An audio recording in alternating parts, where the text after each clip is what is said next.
दैनिक जागरण का संपादकीय डिक्टेशन गति 90 शब्द प्रति मिनट स्टार्ट होगा 5 सेकेंड बाद।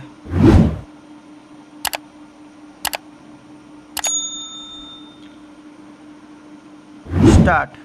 नई शिक्षा नीति के लागू होने के 3 वर्ष पूरे होने पर इसका आकलन किया जाना आवश्यक है कि शिक्षा व्यवस्था में अभी तक जो सुधार किए गए हैं वे प्रभावी सिद्ध हो रहे हैं या नहीं।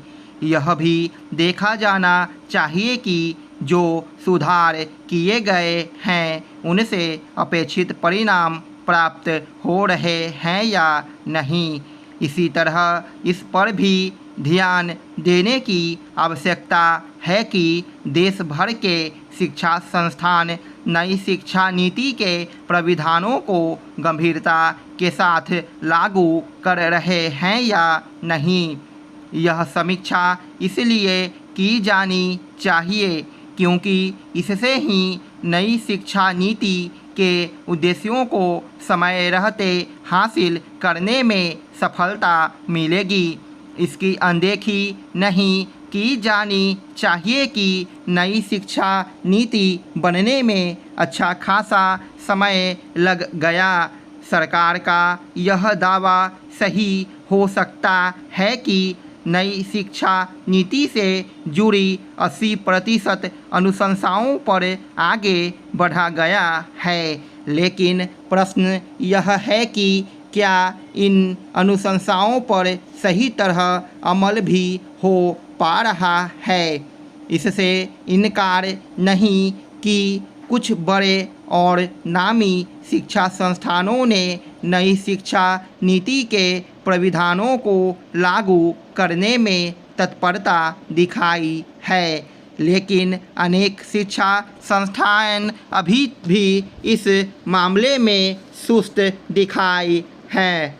लेकिन अनेक शिक्षा संस्थान अभी भी इस मामले में सुस्त और पीछे नज़र आ रहे हैं। कुछ राज्य सरकारें भी नई शिक्षा नीति पर अमल के मामले में उतनी सजग नहीं जितना उन्हें होना चाहिए। यह ठीक नहीं कि कुछ शिक्षा संस्थान और यहाँ तक कि विश्वविद्यालय भी अभी पुराने ढर्रे पर ही चलते दिख रहे हैं। वे ऐसी डिग्रियां बांटने में लगे हुए हैं जिनकी उपयोगिता प्रश्नों के घेरे में है। चूँकि तकनीक के इस दौर में दुनिया तेज़ी से बदल रही है, इसीलिए शिक्षा व्यवस्था में सुधार की प्रक्रिया को भी तेज किया जाना चाहिए। नई शिक्षा नीति का एक बड़ा उद्देश्य छात्रों के व्यक्तित्व को संवारना और उन्हें भविष्य की चुनौतियों का सामना करने में सक्षम बनाना है। छात्रों को उस कौशल से लैस किया जाना चाहिए जिनके बिना आज के इस तकनीकी युग में काम चलने वाला नहीं है। वास्तव में कौशल विकास को सर्वोच्च प्राथमिकता मिलनी चाहिए।